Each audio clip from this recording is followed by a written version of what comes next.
shapes our world. Let's explore how Rome built and maintained its empire. Rome's military was more than an army. It was an engine of conquest. Legions of professional soldiers serving for decades formed a disciplined, adaptable force unmatched in the ancient world. Their weapons and tactics, shields, gladius, helos, were designed for brutal efficiency. The legion's flexibility allowed commanders to adapt to any battlefield, overwhelming enemies with methodical precision. But legions were also builders in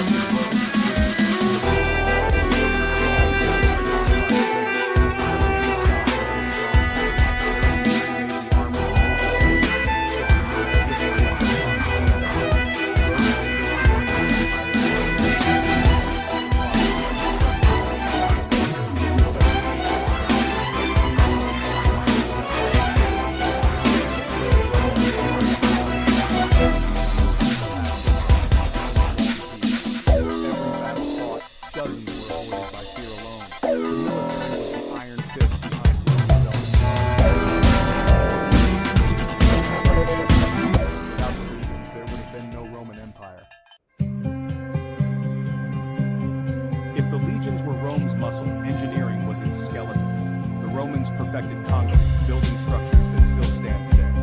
Their roads, over 80,000 kilometers, connected the empire, enabling rapid movement of armies and goods. These roads were marvels of construction, built to last and to bind the empire together. Aqueducts brought fresh water to cities, supporting populations in the hundreds of thousands. This infrastructure transformed towns into miniature Romes, spreading imperial culture and commerce. Urbanization was a tool of Romanization. By providing Roman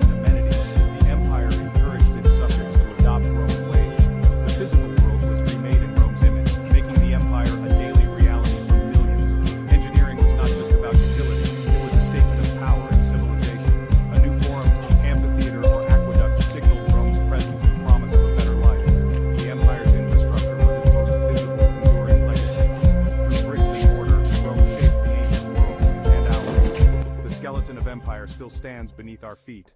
Roman law governing across culture. At its heart, the idea that law is rational, not arbitrary. The system evolved from Rome into a vast body of rules, shaping concepts like contract, property, and corporation. Roman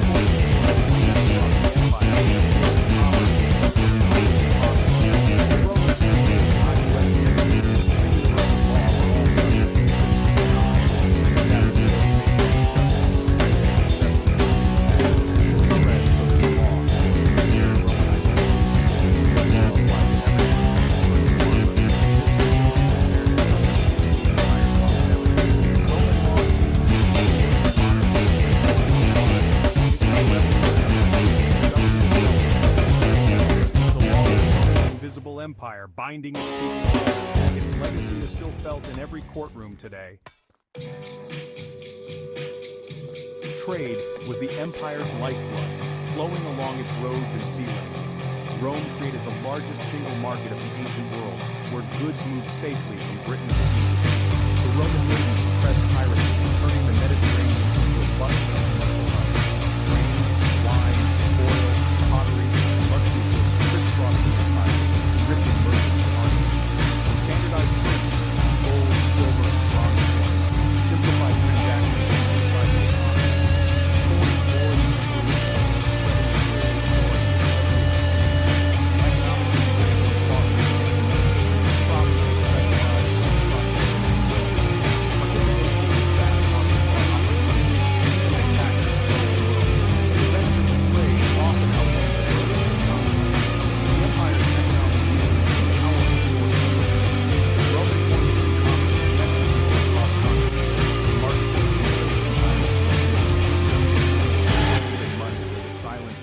Roman power. The Pax Romana, Rome's 2 centuries of peace, was enforced by military might, not goodwill. The legions guarded the frontiers, and the chaos of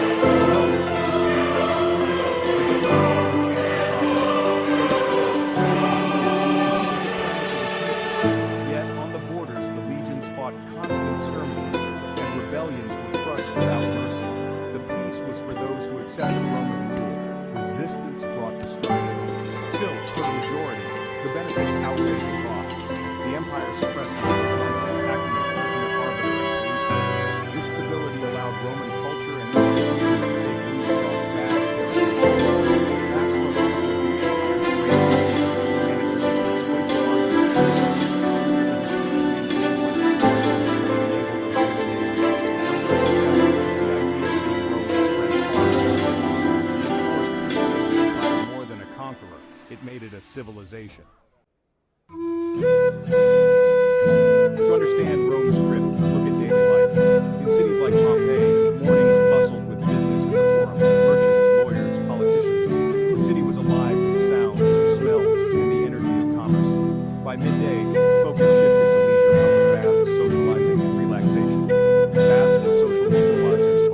measure of Rome's reach. How did Rome turn conquered peoples into Romans? Assimilation was pragmatic, not forced. Adopting Roman ways brought power and prestige. Local elites were co-opted, offered status and citizenship in exchange for loyalty. They became agents of Romanization, spreading culture and building in the Roman style. Religion was flexible. Local gods merged with Roman ones as long as loyalty to the emperor was shown. The imperial cult was more political than spiritual, a declaration of allegiance. Over time, a hybrid identity emerged. A North African could be fully Roman without ever seeing Italy. Romanitas became about shared values, rights, and loyalties, not ethnicity. This inclusive identity was a key strength, renewing the empire with new talent. The world didn't just submit to Rome, it became Roman. The empire's greatest conquest was in hearts and minds. Roman identity is a living, evolving idea. It made the empire resilient, adaptable, and enduring. The Roman Empire eventually fell, but its legacy never vanished. Its influence is woven into our languages: Spanish, French, Italian, and even English. Our legal systems, city planning, and architecture